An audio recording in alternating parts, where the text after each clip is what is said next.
Ladies and gentlemen, welcome to the Medtech Impact Podcast, where you get to hear from leaders and innovators who are shaping the future of medical technology. I'm Kyle Cruz. And I'm Richard Beeklejohn. And we're your hosts of the show. Today, we are delighted to be joined by Diana Hall, CEO and founder of ActivArmor. Welcome to the show, Diana. Thank you so much for having me. Excited to share your story today. So let's kick things off. We would love to know more about the problem that ActivArmor is solving. Sure. So as any of you who have ever had a cast or a splint know, and that's almost all Americans, and in fact, millions of Americans right now are wearing a cast or a splint, you know that you can't practice basic hygiene, like sanitizing your hands or even washing your hands or taking a shower to even have a snack or eat, especially during a global pandemic, but just in general. Your basic hygiene practices are limited. You can't swim, you can't do any of those things while you're immobilized. And that's true for millions of Americans. So that's what we're set about to change, is to make a hygienic, breathable, washable, waterproof alternative to traditional casts and splints. Awesome. And for those who can't see, when we are also doing this in video, I recommend that anyone goes to the ActivArmor website and actually visualize this product, because it looks super cool. It's really memorable. Go and check it out. But yeah, Kyle, it's super excited to delve a little bit deeper into this conversation. I'm sure, like our listeners. Oh, absolutely. No, and I think it's really neat. I mean, there's no doubt, right? When you see this cast, you can, totally get that sense of feeling like, oh my gosh, like, I can't believe, that it's taken so long to see, innovation in that space, and how, far 3D printing has come. You think about these casts. I mean, how long does it typically take to 3D print that cast? This one is a 3-hour print right now, but we're continuously improving the speed and the delivery service of the product. So as the technology improves and costs go down and material options increase, our whole system is cross-compatible with any 3D printing technology. So as the technology improves, our products can be printed on any printer quickly. And we're hoping that, the Star Trek Next Generation happens, where you basically got a little microwave 3D printer there and you press boop, boop, and it pops out in like a minute, right? That would be fantastic. And that's the way it is going, and that's where it will be in the future. Yeah. And I guess, how does that compare though today to your standard cast and the timing associated with, having one put on versus 3D printing it? Sure. Now, right now, what happens is you usually go to the emergency room or the urgent care when you get a fracture, and you're going to get a temp splint or a trauma splint because you're going to have a lot of swelling. And then you're going to wear that for maybe the first week, and then go see an orthopedic surgeon who's then going to, see if you need surgery and all that kind of stuff when that swelling goes down, and then put you in a traditional cast. And then through the healing phases, for every exam and x-ray, you're going to have a cast sawed off and reapplied, right? That's the normal process. A casting usually takes about 20 minutes. They're going to get out some water and some fiberglass and wrap it on your arm, and then, it's going to dry. So that process usually takes about 20 minutes each time, and then the sawing and stuff like that. So with this, it's a little bit of a different flow. You're going to go into the emergency room or urgent care just like normal, get your trauma splint. And then as soon as that edema goes down, you're going to do a 1-minute scan with a free iPhone app, get a 3D digital image of your limb. And then the device is going to print either on site in a couple of hours, or that your doctor can just order it out. If he doesn't have a 3D printer there, he or she doesn't have one that they can print there, they can order it out, and it'll come in 4 business days or less. Then you will get, so your cast will be bivalve, or you wear that trauma splint for a little bit longer, whether it's a couple of hours or a couple of days. That eliminates all future casting and splinting for you. So every time you would come back in and get it sawed off and reapplied, that's eliminated, because these are adjustable and reusable. And then it converts also from a locked on cast to a removable splint. So all of that is eliminated in the future. So it's a different clinical flow process, but it does save both clinicians and patients time and money. Oh, that's fantastic. And I know, Richard, something that, this is like, everyone talks about reusable products and, their impact on the environment. And I'm just curious, when you look at a traditional cast versus your product today, are there recyclable aspects, environmentally friendly aspects of your product?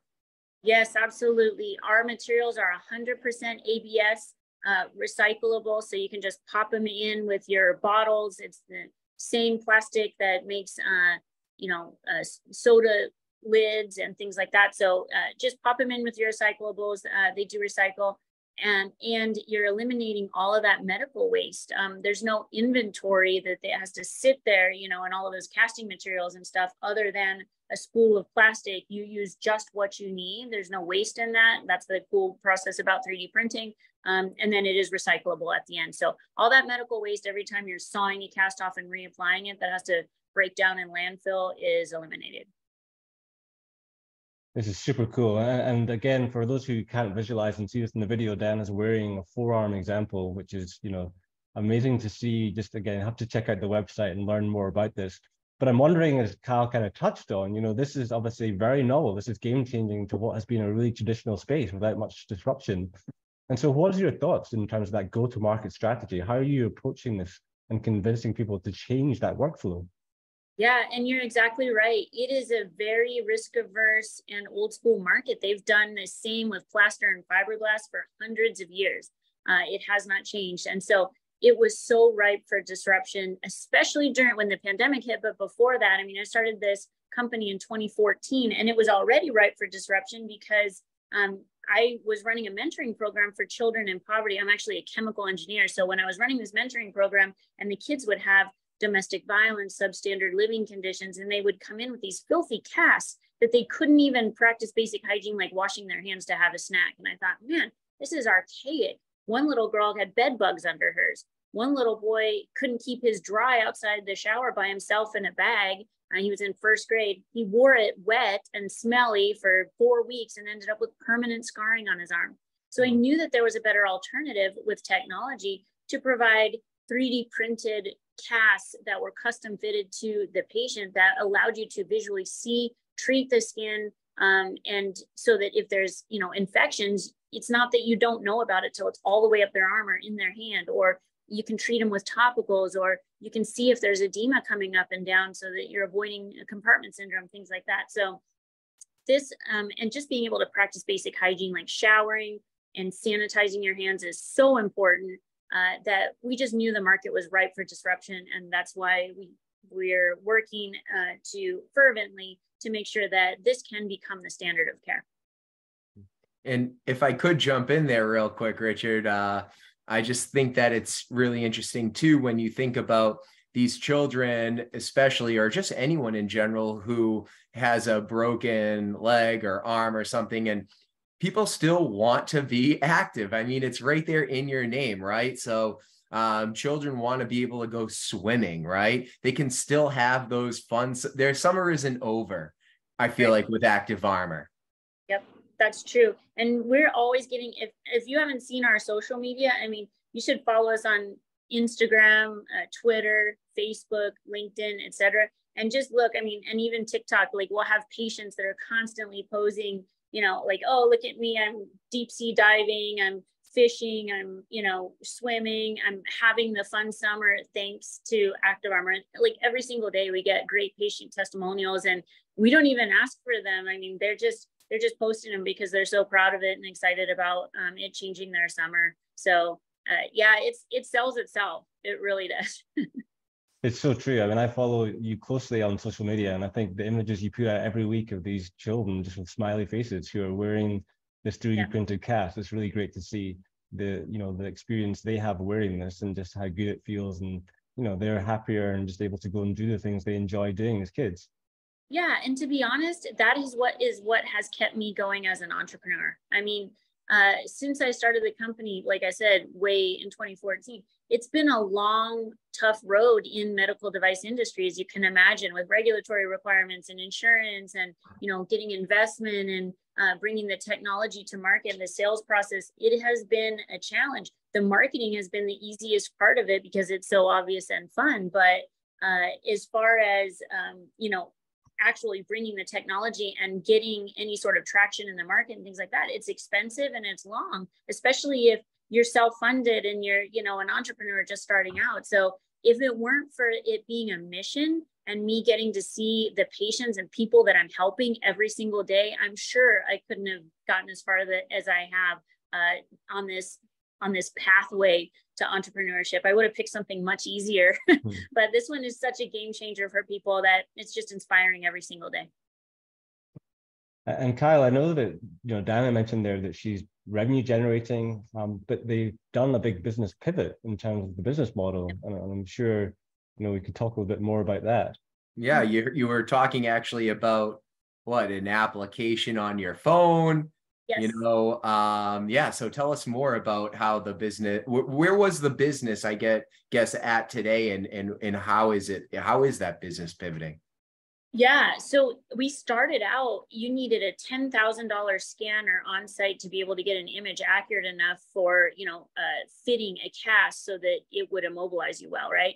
Now we have a free iPhone app that anybody can use on iPhone 10 or newer. You just download our app. You can scan any body part in full color. That gives doctors the ability to draw a washable marker right onto the patient exactly where they want the cast to be. The specific cut lines, if they want a hole for a bony protrusion or a pin or incision or bone stem, muscle stem, TENS units, biomonitors, any of those advanced technologies. If they want it to be thin, lightweight, breathable, go up the fingers, the thumb, up the arm, up the leg, to where they want on the toes. All of that kind of stuff is customizable with that scan.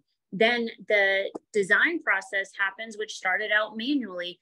We had CAD designers that were trained that were hand designing every single cast specifically to that patient, for that patient's needs. And then 3D printing it here on site at a FDA registered medical device manufacturing site, which we now have outsourced, and people are able to print at point of care. And the design process is almost fully automated and will be automated here in the next couple of months, so that you can do with the easy graphical user interface, any user, whether it's a casting tech or a provider or whatever, can easily design their own cast that has been market tested for mechanical properties and all of those things, and print right there on site in a couple of hours with a turnkey plug and play process. Or they can order from one of our 3D printing partners across the country. So we're making the business scalable and making it more user friendly, making it faster, and making it cheaper. Yeah, that's interesting, because I was going to ask, you know, does a hospital or a doctor's office need to have a 3D printer? But you know, obviously, yeah, having the ability to just leverage, you know, one of your partners or suppliers. And when you think about where 3D printing is going across medical device, I mean, you know, it wouldn't surprise me if they're already in these hospitals today, right? So yeah, well, over 400 hospitals and clinics across the country already have sim centers or innovation labs with 3D printers. So that's, like you were asking about our market entry strategy. I mean, that's one of them. It's like, if you already have the equipment, it's sitting there idle, or you're using it for making medical models or surgical guides, and then sometimes it's not being used. This is a billable product in orthopedics that you can now utilize your existing investment in equipment to make for patients and cover a whole new product line with a billable product with great margins. So if you have the equipment, great. And if you don't, the printers are totally affordable. They're like $7,000, and it'll do anything 14 inches by 14 inches, and you can do them in pieces as well. So you can see the long arm transitions down into a short arm cast. So sometimes in parts and pieces that connect together are even better for the patient and for the doctor, with having more ability to customize it. But also you can print larger products. I mean, we print, you know, full leg casts and torsos and, you know, hip spicas and long arms and all of those things. So you can use your existing equipment, or you can get one of our printers. You can lease them for $200 a month, and that pays for itself in one cast with the billable margins. So it's a really easy thing to implement, whether you have it or not. Interesting. What about the IP? You know, I feel like people can go out and buy a scanner and a 3D printer. So is the IP the software here? What is that? Absolutely. It is the market tested design software that is our IP. So we have we have a combination of patents and software that gives us a very nice competitive advantage, that we have treated thousands of patients successfully with different designs, the whole gamut from fingers and thumbs to wrists to arms to feet, everything. And through those 8 years of clinical trials and testing and patient healing outcomes and feedback from physicians and patients, that's where we have gotten to the point where we can do an automated system that's also customizable, right? So you can say, I want a hole here, I want to offset here, I want it this long, this short, I want it this thick. All of those things are customizable and yet consistently proven to provide the healing outcomes that are necessary and best for the patient, as well as their lifestyle freedoms. So we take all of that into consideration. And as we move forward with the software, more and more AI options are involved, where if we have when we get input from the different providers, all of that data gets stored. So we can say, okay, this is how the top physicians in the Olympic team doctors or the NFL team doctors or whatever are treating a boxer fracture, for example. You can see that data, and it can give you options and templates for you to see, like, oh, maybe this would be a good treatment for my patient. You don't have to choose that. It's still customizable, but it does show you. And it also helps with training with new ortho techs and maybe new staff, because we do have a lot of staffing turnover in the casting area, right? So if they have, kind of a standard of care coming in for designs and templates that work for their patients, they can take that information and help it be input into training their staff and making sure that their quality of care is sustained through their staff turnover as well. Now, Diana, one of the things you mentioned there was the fact that you've been around for 8 years. And I know with all startup journeys, it's ups and downs, it's challenges. And so I wondered if you could reflect on some of the unique challenges you faced on bringing this product to market, because I think sometimes people think, hey, this is like this amazing product that just happened overnight, but clearly a lot goes in terms of the journey. So yeah, what are some of the challenges you faced? Yes. So what I was mentioning before is with the medical device space, there is a lot involved. There's regulatory, there's insurance billing and coding, there's clinical flow processes, there's the infrastructure that's involved with getting new products into big hospital systems. There is like I was saying, like the insurance that we have to have as a medical device manufacturer and the oversight with the FDA and all of those things. So it is a long and somewhat painful process. But I would say that the biggest challenge, the product speaks for itself. It's awesome. Everybody gets it. It's the implementation of it on changing the culture that's been established for 200 years. There has never been a tech option in this space. It's always been, I have some material in my drawer and I grab it out and I wet it and I put it on the patient and they leave and then we saw it and then whatever. So that whole thing that has happened, it's more of a like, oh, wait a minute, we're going to use our iPhone, we're going to take a digital scan, we're going to have a 3D printer, and then we're going to make adjustments to a custom product. So that whole mass customization in the orthopedic casting space is brand new. So kind of getting the users to wrap their mind around this can become a standard of care in our practice, even though the flow is a little bit different.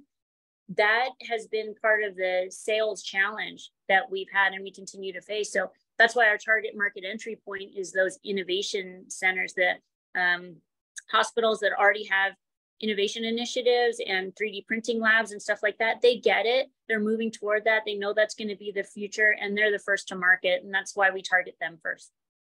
And Kyle, one of the things I wanted to follow up with here is that, fundraising is always a topical issue. And I think as a female founder, we always hear about how that is an underrepresented area and, often overlooked. So I wonder, Dana, how you found fundraising, particularly in this current climate.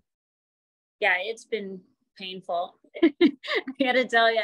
And yeah, you're right. Female entrepreneurs, especially in tech space, we get less than 3% of the investment. And no matter how the innovation, I actually, and not all of them are like this, but I've actually pitched to an investor that told me, if you had a male founder partner, I would invest.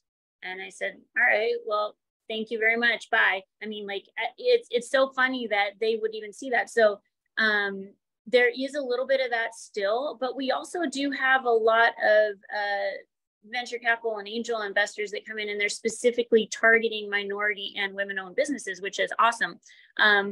A lot of times they're later stage investors. So I've raised $2 million so far in grants and awards, as well as investors and investment. And I have to tell you that it's all been individual, high wealth individuals that have invested in the company and purchased stock, mostly doctors, mostly physicians who get it, who understand the benefits of it and understand that it's going to be the future. And they've just purchased stock in the company. So we haven't had an institutional investor yet. And we did go through the M2D2 accelerator program, which was awesome, but it did not result in any institutional investment, which is fine. But we are in a position where we're ready to have a strategic partner. We're ready for scaling. We're ready for that kind of a play, even though we are early stage still, not so much with the product, but with the new point of care manufacturing system and us becoming a software company instead of a manufacturer, right? So we're still early stage in proving revenues and scalability on that. And that's why some of those venture capitalists, they're a little risk averse in that, kind of seed round area. Even though we've been around for 8 years, this is where we're actually scalable. And I got to tell you that, COVID and everything knocked us back a couple of years. And that was just because we had 12 clinics slated to open that didn't open as soon as the pandemic hit, because doctors were not doing elective surgeries anymore. They weren't letting vendors in, all that stuff. So that did kick us back. And then with the economy now, you know how it is, but we will get through. And I keep telling people, I'm like, I keep pulling back and running it as a small business when I have to, and then trying to run it as a big business startup again when I can. So, yeah. Well, people are always going to be breaking bones no matter what happens in this world and the economy, right? There's always that need in this area. So, it's just interesting. And when I'm curious too about now this transition to being focused more on a software company. What does that regulatory kind of pathway look like? And is there a standard reimbursement pathway that you're targeting right now? Oh, yeah. So we've been reimbursed no problem since we started, because we are a class 1 exempt splint. We're the same category as Exos. And so DJO, I think, is now a Novus. They have a splint, basically, that's heat moldable that they're using for fracture care. And we're in the same category. So they had already, figured out that pathway. We're already registered. That was no problem. It's a register and listing deal. And all of our products are ISO certified for biocompatibility and manufactured in a way that they're certified even post-processing. So we have all that stuff in place. And the cool way that I got here was when I started asking how I do this with the FDA, they hadn't yet developed the test protocols for 3D printed wearables, and they were still working on that. So I actually got to go out to the University of Maryland's Robert Fischel Medical Device Institute and work directly with one of their top consultants in testing 3D printed medical devices, Dr. Lex Schultheis, who had broken both of his wrists at the same time, bilateral, and couldn't do anything with a cast. So he really got it and understood and wanted to help. So fun. I saw the Mars rover. I got to play with all of their cool equipment. It was really, really fun. And I actually published research abstracts in collaboration with the FDA and the Medical Device Institute there at the at University of Maryland on what you test for in 3D printed wearables, like microporosity, biocompatibility, et cetera. So it was really cool getting into that whole thing, and then having it be immediately reimbursed using existing custom splinting codes. We didn't have to reinvent the wheel on that. So that was all established. So we've been covered by insurance, including Medicaid, Medicare, TRICARE, all of that, and private insurance, all the way from the very beginning. That helped dramatically if you don't have to reinvent the wheel there. And then the regulatory process is so cool. And when we move to software, the FDA is still working out, like, how do we regulate design services for additive manufactured custom products, right? Because you have liability on the side of who's prescribing and doing the ordering what kind of cast they want, what design they want, which is the doctor, and doing the scan and all that, to the design services portion, to who's fabricating the device. So all of our third-party manufacturers are registered with the FDA as medical device manufacturers, and they go through our quality control standards. So if you order one shipped to you, it's coming as a class 1 device. And if you print on site, providers are exempt from having to register with the FDA. So they can print right there on site and do their own quality control and all that. But we give them our processes that we can guarantee are of this quality and of the standards that are necessary to be sold as class 1 devices. Sure. And what does that, how, I guess, user friendly too is that process for a hospital? You know, what kind of learning curves are there? So it's, I went out there and I just set up Mayo Clinic Sports Medicine Department in Rochester, Minnesota. And also, you know, St. Luke's Hospital is doing it. We have like hospital networks that are doing it. We're doing a patient trial with Boston Children's here coming up in the next month or two. So it's easy to implement. It's just a different process. So we're taking our 3D printer that is turnkey, plug and play. If they don't already have one, if they already have a 3D printing lab, they know how to do printing and finishing. It's easy. And we just teach them, okay, here's how you do our scan process and the ordering. That's it. It's easy. And if they use our turnkey package, it's usually like, you know, we show somebody how to set up the printer, load the filament, press start. We show them how to do the scan with the iPhone and order. That's it. I mean, it's not rocket science. Anyone can do it. Mostly it's MAs and casting techs, whoever's doing the casting that does it, but also PT, hand therapists, sports med. We just set up the Miami Dolphins with their own printer. So their athletic trainers are doing it there. Wow. This is that awesome. is this is so unreal. cool. Yeah, really, Richard. I mean, just incredible. I mean, it makes the perfect transition to start thinking and talking a little bit more about these success stories, because clearly right now you're crushing these milestones. And, you know, you spoke a little bit earlier about, you know, the smiling kids on the social media, but you know, you mentioned their Mayo Clinic and getting into like, you know, big sports franchises. You know, as you reflect back, like what are some of the biggest success stories that you'd like to share?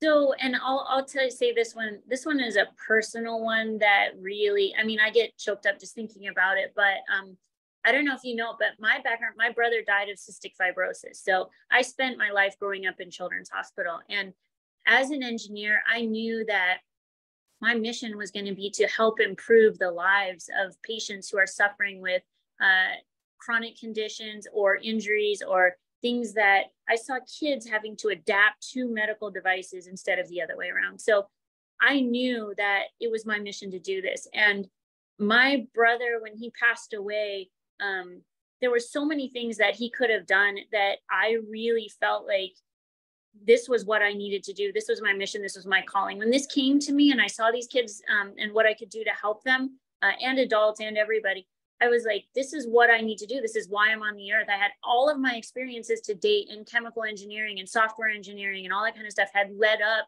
to this point in my life.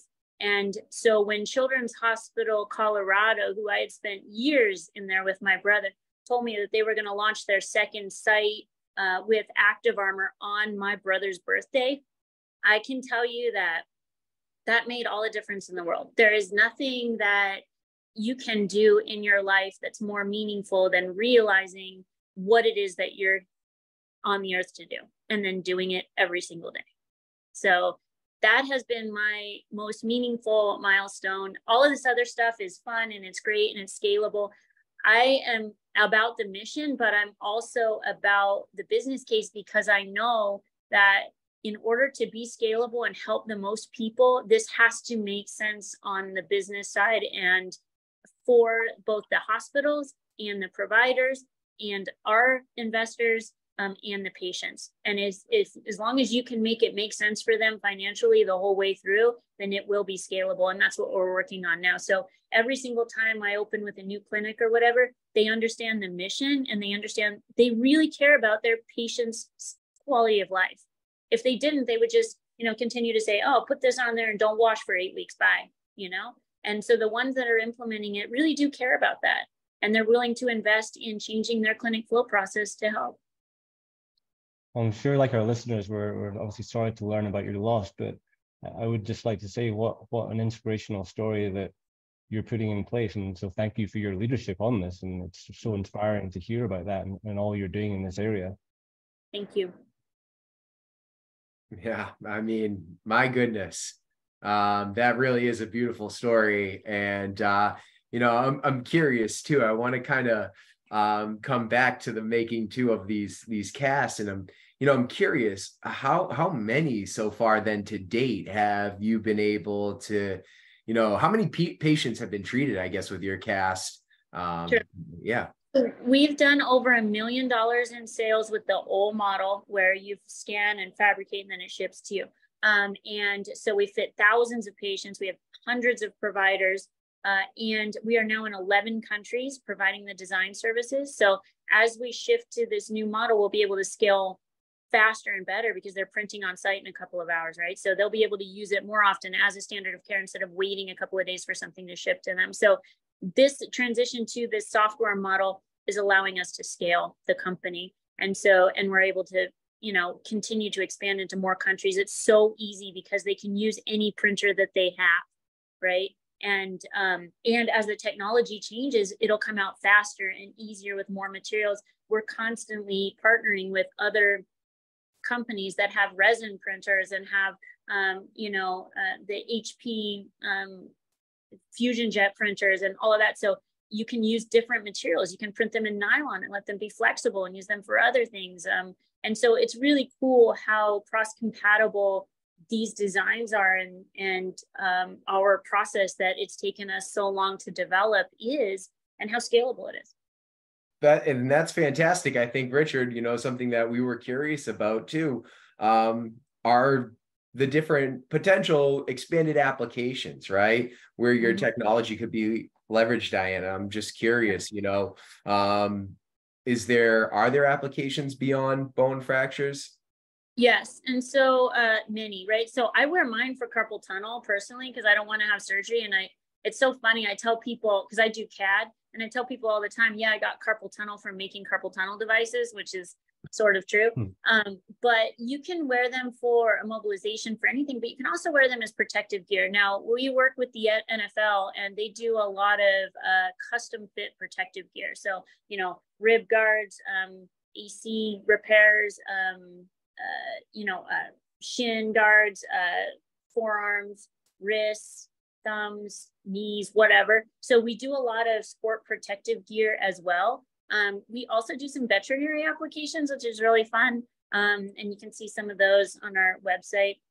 We're not focused in that space right now. We're focused on the real key demographic that I'm really looking at right now is Charcot foot and diabetics. Diabetics with the offloading walking boots is a game changer. There are research studies coming out all over that say that, custom offloaded walking boots for diabetics will reduce amputation rates and mortality rates for these patients. And these are custom fitted to what if they've had toe amputations or if they have an ulcer or whatever. These are custom fitted for every single patient, whatever they have going on down there. And this is the only cast where they can get in and out of the shower with it. They can observe and treat their skin with topicals that they need to, because a lot of them have neuropathy and they can't feel anything. So they need protection down there as they're walking, and they need it to offload on those ulcers so that they can heal. And so that wound care space, I did not realize was such a big deal until I started making these, and the podiatrist would come out and say, oh my gosh, I have a patient that really needs this. And they are able to fabricate walking boots, custom offloading walking boots right there. I don't know if you can see this, right there in their shop for overnight for a couple $100s, when normally a custom offloading pro boot will cost thousands of dollars and take them weeks, which a lot of people can't afford. Or the standard of care is total contact cast, where they will cast these patients and then saw it off and reapply it every couple of days or twice a week for months. And so could really be a game changer in that space. And that's where I'm also looking at is the wound care space. This is so exciting to hear about. I mean, there's just so many opportunities ahead for you. It's great to see where this can go in the future, but I'm sure none of this happens alone. So I wonder if you could talk a little bit now about the team you've developed and how you found that process of finding the right people around you. Yes. Honestly, so I had an intern that worked for me when I started the company, and I hired him on full time after he got his mechanical engineering degree. He's my lead CAD designer.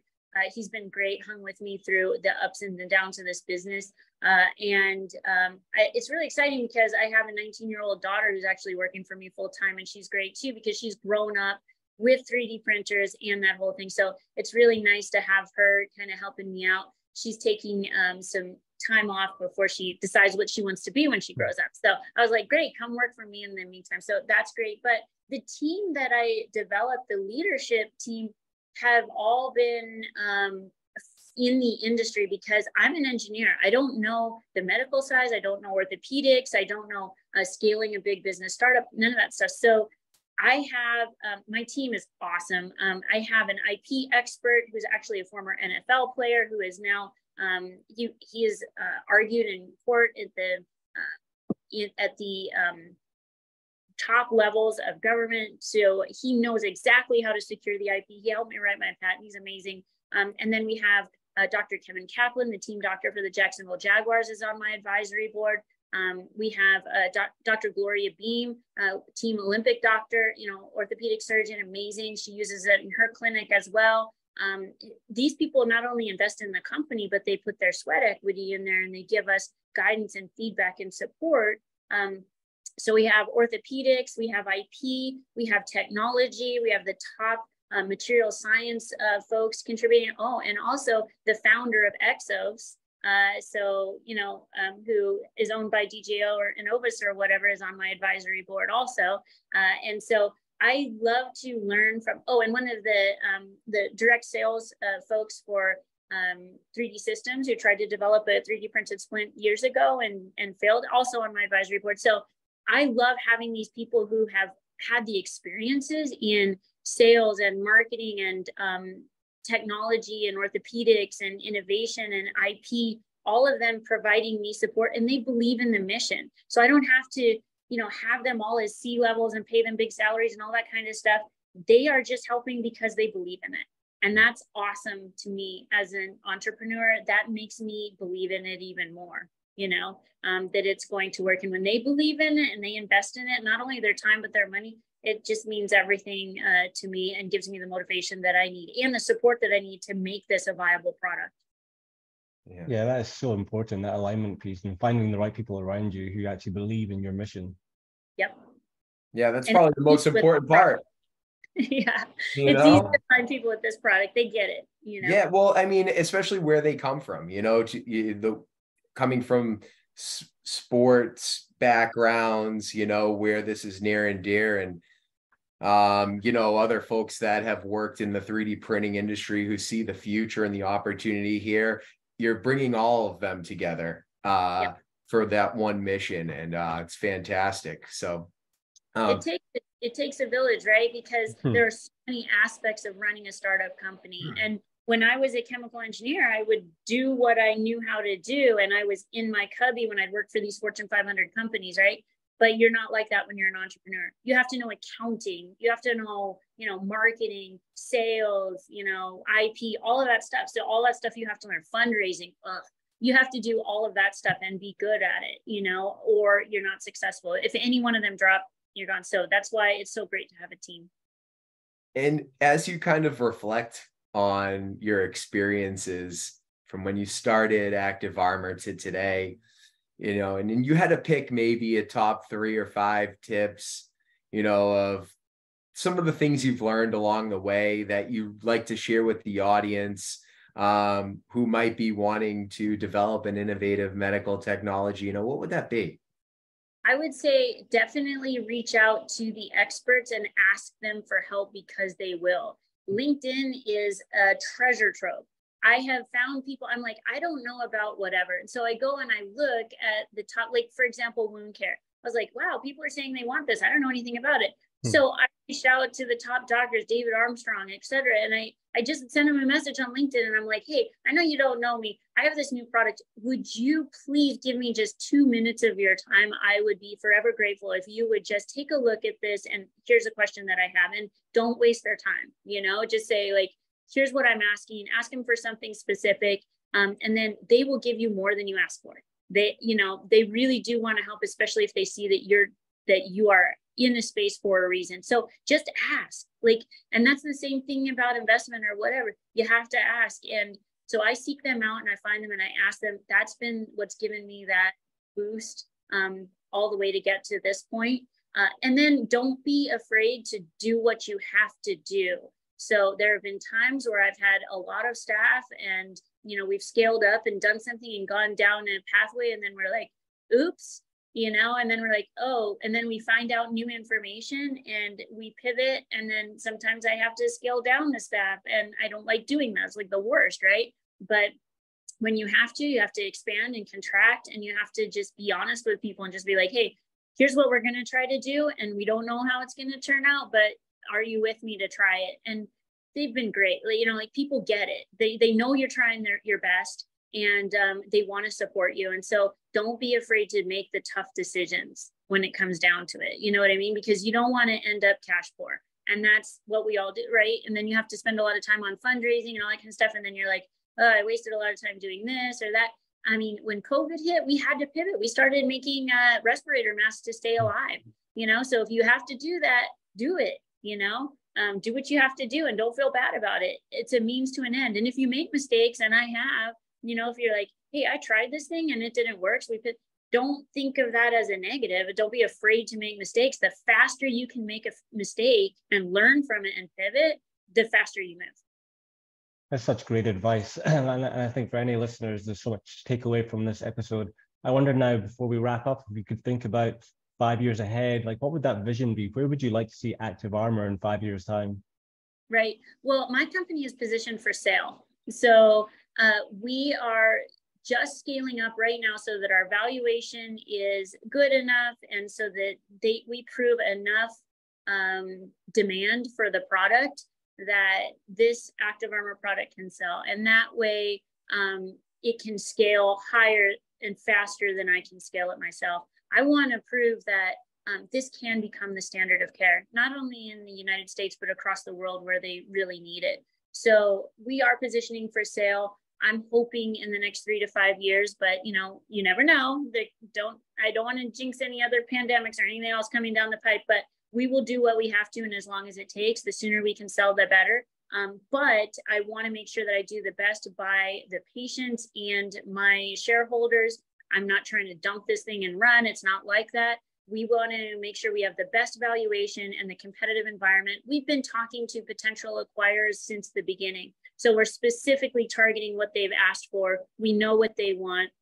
They want to see market penetration in this space with this product line. And then we are focused on selling this part of the business and being able to then work on some of the other projects that we are so good at, because we are great at R&D on, like I was talking about, veterinary, sports protective gear, body armor for small curvy women like myself, things like that. So there are so many things that we can do with this exoskeleton product development that we just really need to get the medical devices out there and available to people as quickly as possible. Well, Kyle, this is amazing. I mean, there's a great product here, a clear vision.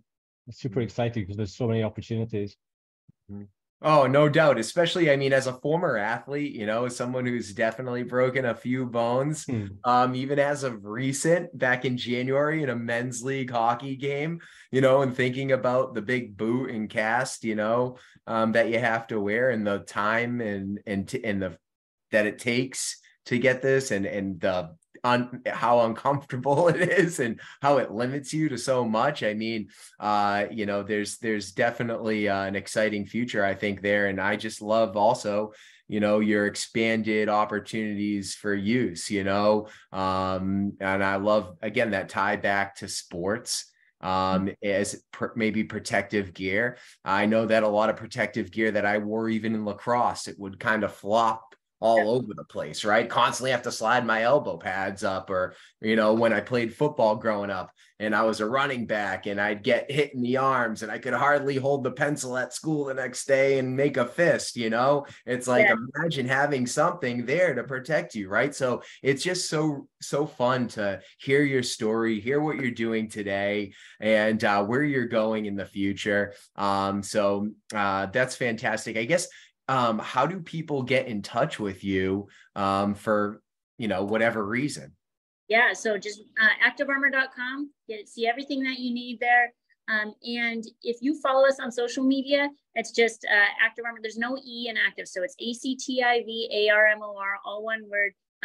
Just look for us on any social media platform or wherever. You can't miss us, and you can see what we're doing. I wanted to tell you one funny sports story, since you just talked about you being an athlete and all that. I don't know anything about sports because I'm an engineer. That's why I have to have that team of sports professionals, and because they really get it. They want to ice bath with it. They want to use a bone stem. They want to do all those things. So they really get it, and they're motivated to do it.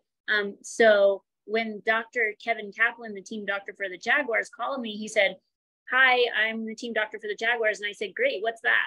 And he said, "Football." And I was like, "Oh, okay." Like I don't even, it's so funny. So when I contract with all of these NFL teams and stuff like that, I have no idea, and I'll go and fit players and they'll be like, "Oh my gosh, who did you see?" And I'll be like, big guy, looks like he's about 22, I don't know. And they'll be like, "I can't believe you weren't floored when you saw whoever." And I was like, "No, I seem like a nice kid. I don't know, So, but yeah, that's really why you need the team, right? Because we all have our areas of expertise, and sports ain't mine. So they tell me like, "Hey, I want something really crazy." And I'm like, why would you want that? I want to cut really low in the palm so I can handle the stick or in hockey or something like that. And I'm like, all right, whatever you want, man, So cool. So cool. Yeah. I love that. Absolutely. Yeah. Well, Diana, this was wonderful. Thank you so much for coming on our show today and sharing your story. We really are so appreciative. And I think this world is going to enjoy learning more about your products and technology. So thank you. Thank you. Thanks for having me on. Thank you, Diana. All right. Wonderful. Well, ladies and gentlemen, we also appreciate you guys tuning in as always for another episode of the Medtech Impact Podcast. So with that said, I'm Kyle Cruz. And I'm Richard Meiklejohn. And until next time, keep innovating.